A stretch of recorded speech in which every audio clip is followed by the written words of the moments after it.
public health. Her focus, like mine, is on health policy and management.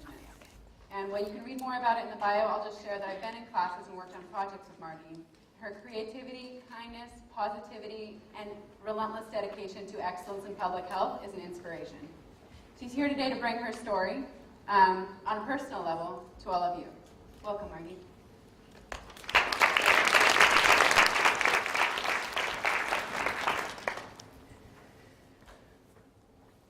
It's a Saturday, can you hear me? Okay, it's a Saturday morning, and it's a little bit drizzly, and I meet with my running buddy to run out in Redwood Park.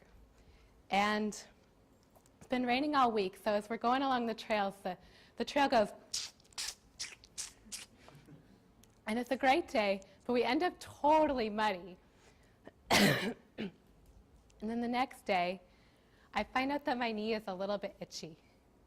I scratch at it, and I notice then just a few pinprick bumps, and I realize I've got some poison oak. And I'm trying to think back. I don't quite remember seeing poison oak on the trail, but I realize it's not going to be like at the UC Botanical Garden. If you've ever been, there's a little tiny bush with a fence around it there, and it's got a placard that says, "Caution, this is poison oak. Don't touch it. It might give you a rash." Poison oak isn't really like that.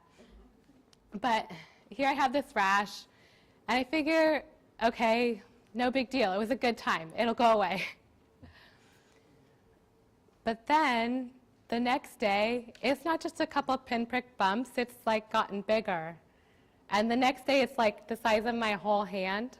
It's like getting really itchy now, and I got to do something about it.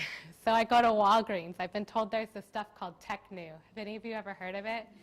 I hadn't heard of it, but I go get that. And I'm looking at this bottle. It's like $17 for this bottle. I'm like, wow, it's kind of expensive, but it's supposed to cure my problem, so I buy it. And the week goes on, and my rash is no longer just the size of my hand. It's like a couple hands big, and it's spreading to my other leg now. And I'm like, whoa. So I Google, like, do I need to see a doctor for this? Google tells me that as long as it's not on certain parts of your body and you're breathing okay, you don't need to see a doctor. So I say, okay. Just on my legs, I'm breathing okay. Got to tough it out. It's going to go away. By Friday morning, I wake up, and this thing is oozing now. And I like peel back my pajama pant leg, and there's like fibers of the fabric stuck to my skin. It's really nasty and really itchy. But I got to go to work. I got this important meeting, and I got to dress professionally too, so I don't know what to do. I don't have Band-Aids big enough. So I go back to Walgreens, and I buy the bandages, and I make it to this meeting, and this rash is really painful at this point. I'm sitting in these meetings, and I try not to grimace too funny, and I sometimes tap my foot to try to make the pain go away, and it doesn't really work. And finally, I get through the day, and I'm walking home. I call my parents. My dad picks up and he says, "How's it going?" I say, "Well, Dad, not too good. I'm really hurting here. I got this poison oak rash. It's super itchy." And he asked me to describe it, and I'm not doing a very good job describing it. So I say, "Oh, I just got an iPhone. I will text you a picture. We are in the new technology age." I text him a picture. It looks like the kind of thing that belongs in a medical school textbook. It's like red. Sometimes you can see like where I scratched it too much. It's like super red. It's kind of like the texture of if you've ever cooked cheese and it like boils on a frying pan. And it's just real painful. I don't know how to describe it. I get home. Oh, and my dad sees the picture and he says, "Yeah, it looks like you got some poison oak." I say, "Thanks." Like, I really wanted some empathy, but I'm not getting it. I get home and I crawl into bed. I put on some clean pajama pants. I crawl into bed. And I try to read a book to distract myself. It's not working at all. And I'm in the fetal position, and I Google again, like, what do I do? Google says you can put cold water on it. I try that, it doesn't work. But I turn the shower to hot water, scalding hot, and that sort of helps. And I get back in bed, and I'm pretty miserable, and I just want to go to sleep, but I can't sleep because it's too itchy. And I toss and turn all night. Every once in a while I get up and I go to the shower and I do this weird like hot water thing. And I wake up in the morning and I'm super exhausted. I call home again. My mom picks up. I get her empathy.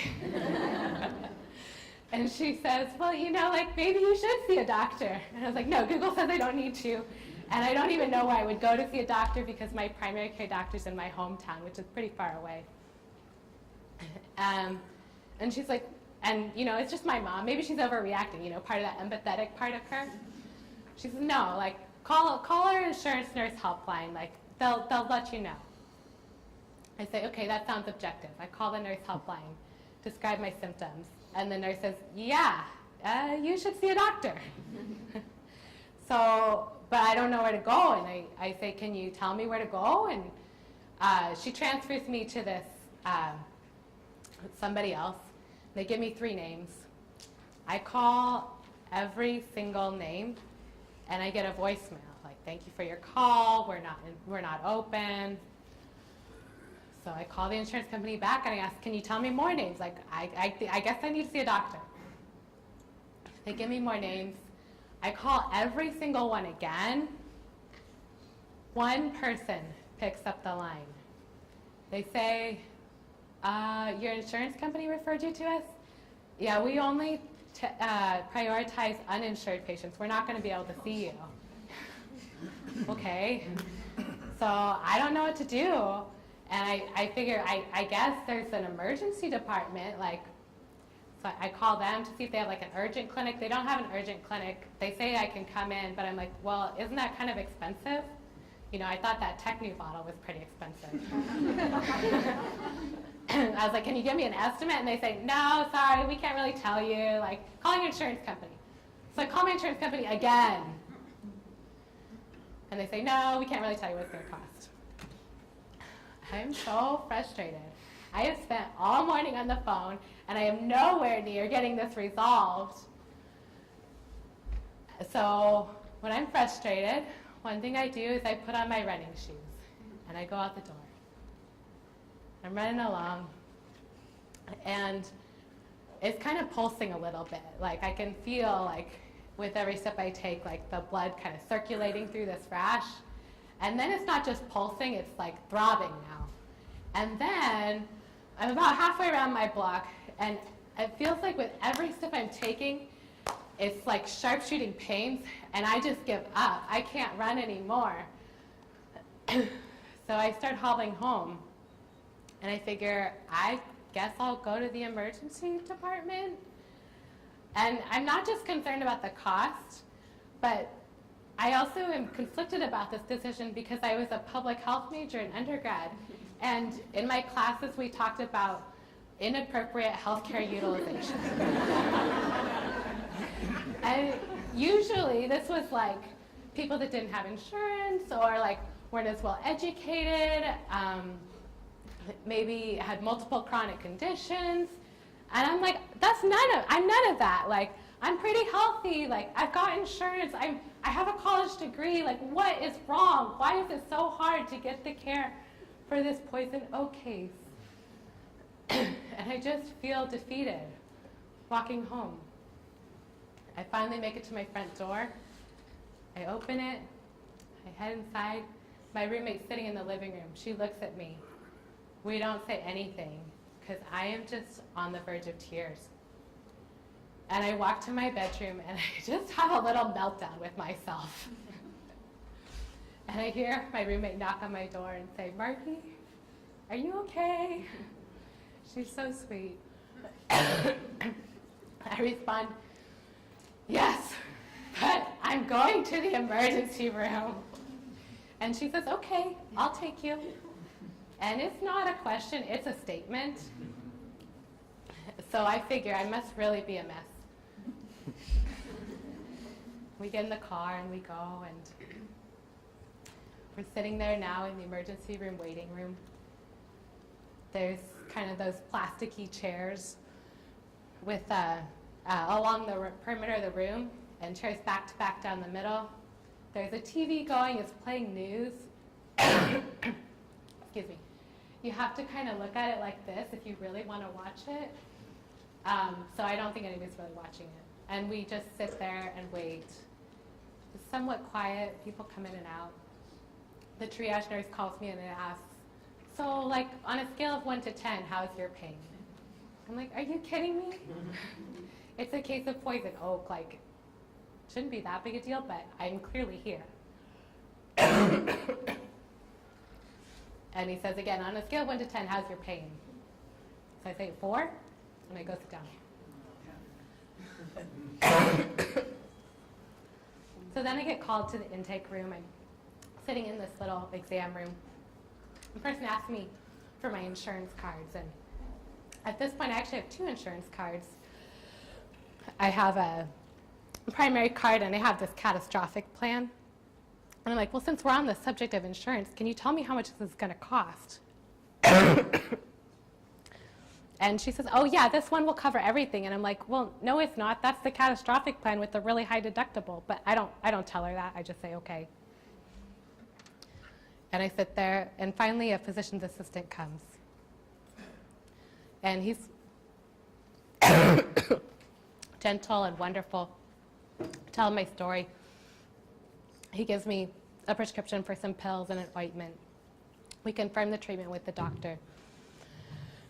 And then we wait some more for, thanks, for the medical tech to come in. And the medical tech,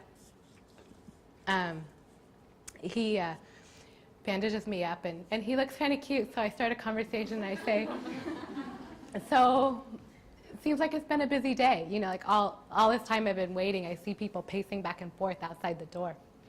And he says, yeah, I'm sorry you had to wait. We had 3 code blues while you were here.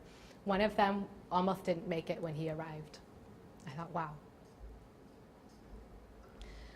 So he finishes bandaging me up. And he hands me the leftover gauze and goes to the medical supply cabinet and gives me more gauze and more padding. And I thought, wow, this is good stuff, you know. Nothing like that stuff I got at Walgreens. And I say, thanks, how generous. And he says, don't worry about it. You're paying enough to be here. Or at least your insurance company is. I say, wouldn't I like to know? Well, 3 months later, my poison oak rash clears up. I get a bill in the mail. It's for my $100 copay, and I figure, okay, and I write the check. 9 months after that, my scars are all gone, but I get another statement. It says that the charges were $865. And it also says I owe a couple $100 more, but I'm adding up the numbers and I don't get it. So I call the hospital and they say, just a second, let me put you on hold. And then they come back and they say, you can disregard that bill. We're going to send you another one. And they never sent me another bill, so I guess they got their money. And as I think back on this experience, I'm thinking no one person did anything wrong, but just time after time, I kept bumping into incomplete information. Kind of like when you sit down to do a jigsaw puzzle and you find out there's like a bunch of missing pieces. It's totally disappointing. Except I don't know about you, I don't consider like calling health plans and providers a pastime the way you do when you do a jigsaw puzzle. But in all this, there is one encounter, one piece that I remember pretty fondly. Just as I was about to head out the door from the emergency department, after the med tech bandaged me up, some doctor, I'd never seen him before, comes and stands in the doorway and he says, so you're the poison oak case. I thought, I guess word gets around. Yeah, that would be me. And he asked me, like, oh, so like what trails were you running on? And And we talk, and he says, yeah, that Redwood Park, that's a good one, and you should check out Joaquin Miller Park too. And I really appreciated that, like, connection. Because now that I've had this experience with poison oak, I understand what a poison oak rash is better than ever would be possible just from reading that sign at the Botanical Gardens. And yet I've been back to Redwood Park, and I've checked out that Joaquin Miller Park too. It's a good one. And I love running trails. I want to run them all the time still. And similarly, I think I understand better than I ever could from sitting in classroom discussions or reading journal articles, just with this like